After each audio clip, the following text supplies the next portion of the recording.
Hiya, I'm Naya and I always wanted to make a comic. As a matter of fact, I already started on one, but I have ideas for 3 or more. But for now, let's just keep it on 3 because 3 is already a lot to work with. This video is basically me telling you a little bit about those comics, just in case I never manage to get them out. Because, you know, life is short and I unfortunately don't have time to really put all my focus on the comics. And if you're interested in hearing out all 3 of these ideas, then definitely stick to the end. The one webcomic that I already started on is called Demons Within Us, and at this time I am working on page 14.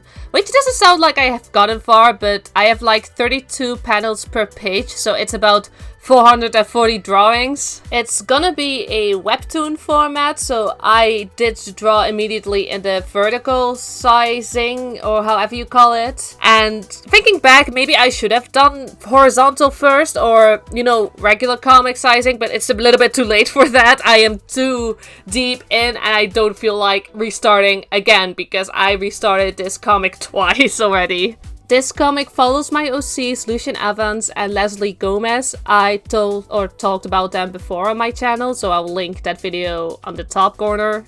Anyway, both of them are Cambions, and Cambions in this universe are created by a demon named Tezzeral, who is residing in the human realm, simply because he did not like the vibe in hell at all. But he needed human souls in order to survive, which is why he creates these Cambions. He makes deals with humans, which is where Lucian and Leslie come in. Lucian was born a Cambion due to a deal one of his ancestors made with Tezzeral, while Leslie made the choice herself to make the deal with Tezzeral. So she had a say in it, while Lucian actually never really had a choice. He was going to be born a Cambion either way. Which is why Lucian wants to learn more about his ancestor, because his ancestor seems to make Tezzeral very nervous whenever he is brought up. And his ancestor also plays a very important role in the comic.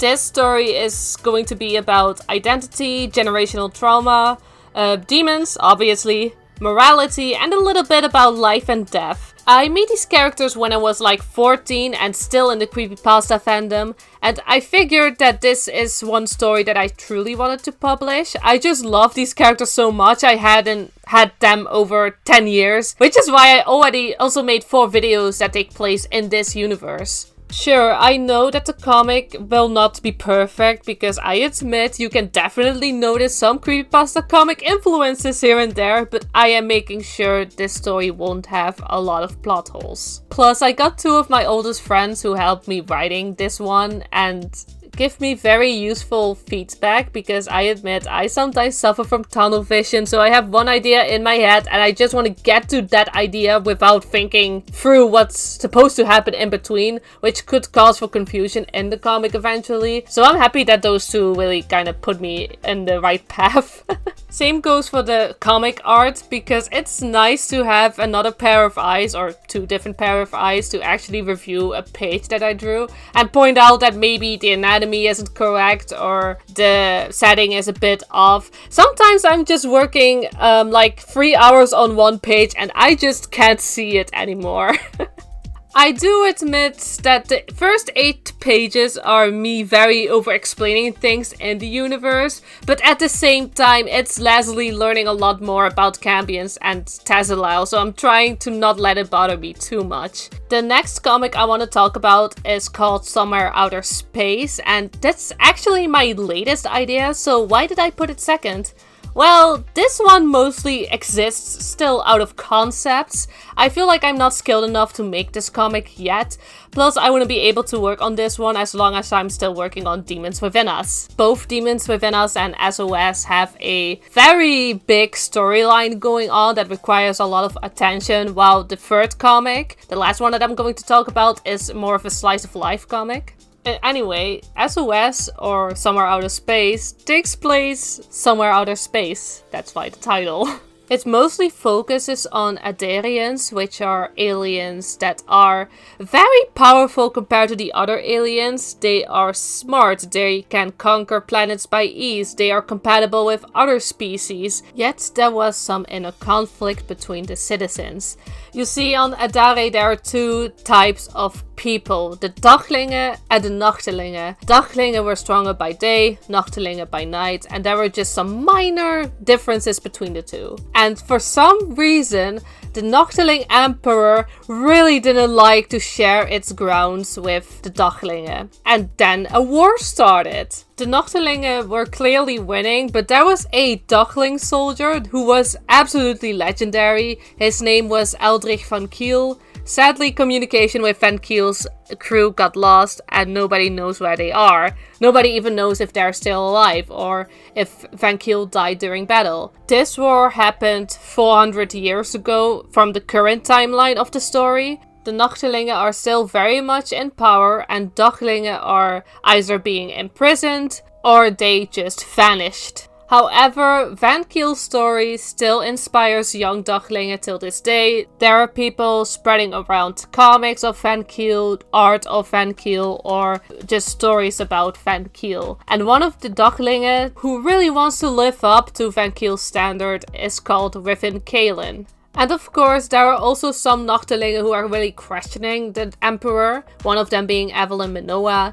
She is the pink one that you see in the drawing, Riven being the green one. And Eva has been born and raised within the military, but she has seen some stuff that really made her question what the Emperor truly stands for. As you probably noticed, this story is way more heavier than Demons Within Us. It tackles prejudices, subjects of war, violence, trauma of any kind, but also a found family. I really want to make this comic, but I do need to do more research on the subject matter.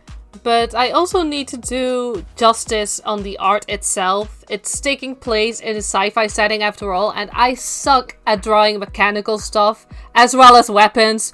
Plus, every world needs its own unique citizens and environments, and there's just a lot more work to do for this one. Fun fact, I started this idea based on the idea that it might become a video game, which is why every group eventually in the comic will be groups of 4. And in this drawing you see the other 2 remaining members, which are called Levi Chiante and Nerissa Noctis. I won't really go into detail about how the crew eventually meets each other, but if somebody is interested in that, just comment down below and I'll see what I can do for a future video. Last but not least is the comic The Star Signs Below, which I think will be the easiest comic to do, especially considering that it's a slice of life comic. This story follows Ophiuchus, who got kicked out by the 12 star signs in Aeon. He was forced to live with the people below in Astra. He then was told that he had to befriend the people of each of the 12 signs, and lucky for him, he so happens to find the perfect group. These 13 people were already close friends with each other and each of a different sign. They call themselves outcasts and are happy to have Ophiuchus, who is now named Samael, in their group, who in turn makes their lives more exciting and probably also a lot more stressful. Yes, I've decided to skip the whole introducing the zodiac signs one by one in this comic. And the reason for that is because I know a lot of people will then ask, where is my sign? When does my sign show up? And I honestly didn't want to have that problem, so I just decided to have all 12 signs right there from the start. Ophiuchus is also often portrayed as the big bad guy in stories that are based on the zodiac, which I admittedly also had at the beginning when this was supposed to be a more story-driven comic rather than a slice of life, but in the end I decided Ophiuchus would make for a fun protagonist instead. I think it's also fun that my version of Ophiuchus is also low-key a god in universe, so he definitely has main character syndrome, so it was only fair to make him the protagonist. As for the other 12 signs, they are just regular people, and the 12 signs that kicked Ophiuchus out are technically their gods / creators, so it's very complicated still, but I'll explain it eventually, because like I said before this video, I want to make a progress videos for star signs, mostly because I personally love watching these types of videos myself. I like seeing how an artist, whether field professionals or just somebody who does this for fun, makes their comics and how their ideas came to be. It's very inspiring to me and makes for a fun listen while I draw myself. So expect more Star Science videos in the future. With that all being said, that's all 3 of my comic ideas. I do have more ideas for possible comics or stories, but you gotta know when to stop, and 3 is already a lot. In any case, I'm very curious as to which one of these 3 sounds the most interesting to you and why exactly. If you like art related stuff or are curious when these comics come out, be sure to subscribe and or follow me on my other socials. That being said, have a nice day or night and I'll see you next time. Bye bye!